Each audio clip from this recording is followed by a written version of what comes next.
Some of the most intelligent people in the world have some of the most whacked out belief systems you'll ever hear.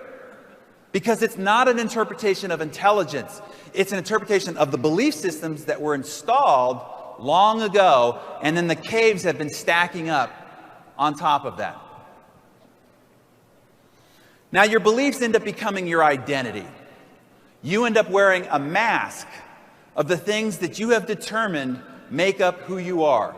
And that mask can either be, I am worthless, I am incompetent, I am powerless, I'm dependent, I am victimized, I'm suspicious, or it could be, I am worthy, I am competent, I am powerful, I am loved, I am trusting, I am accountable.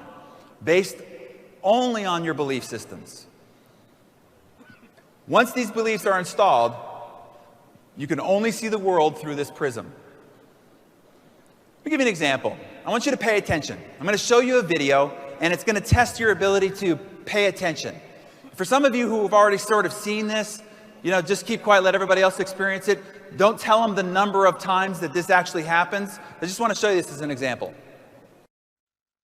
This is an awareness test. How many passes does the team in white make? Go!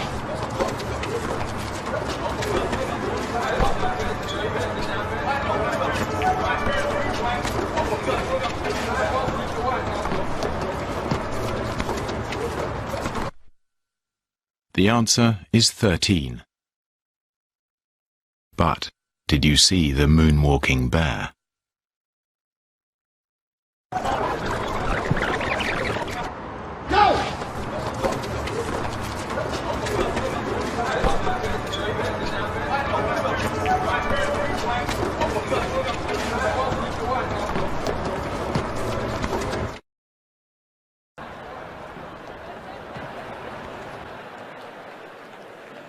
This happens to you all day, every day. Opportunities in front of you all the time, and you miss it.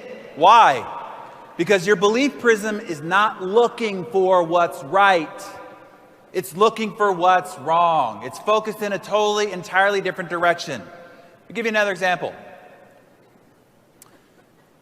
Take this crowd here. I want you to look for as many yellow shirts and hats as possible. As many yellow shirts and hats as possible. As fast as you can. How many can you find? Just look for what's the yellow hats, the yellow shirts. How many do you see? Now, let me show you. This is what life is like. We're surrounded with billions of sensory input all the time. And our brain is basically shutting out most of it. And it's only seeing what it is that we're paying attention to. But inside this crowd, when we saw the yellow, 13 images of yellow, also inside this crowd was sitting Mr. Greg Provenzano. Because you were looking for yellow, you might have missed Greg Provenzano. You might have missed ACN. And there are going to be a lot of people in life that you're going to talk to about ACN.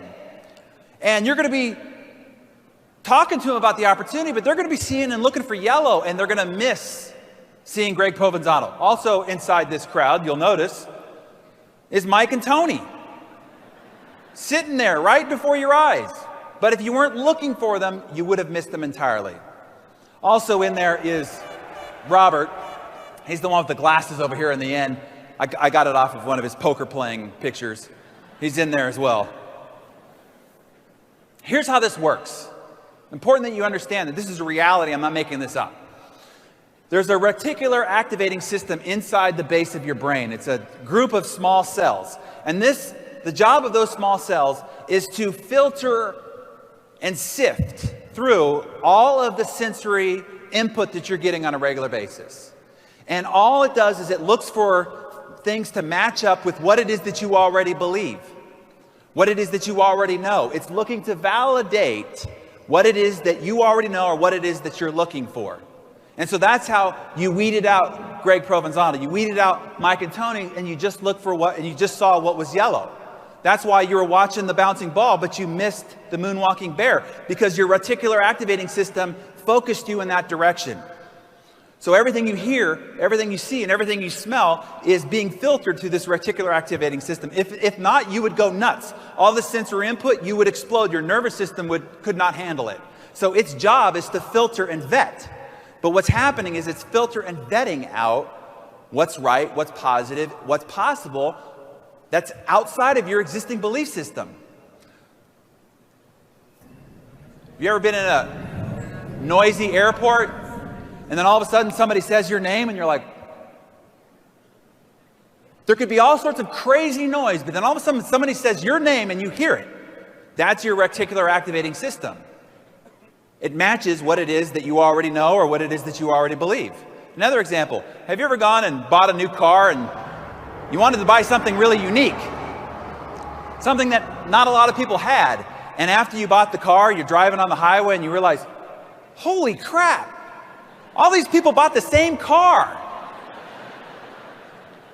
The reality is they had already existed there, but you didn't actually see them because you weren't looking for them.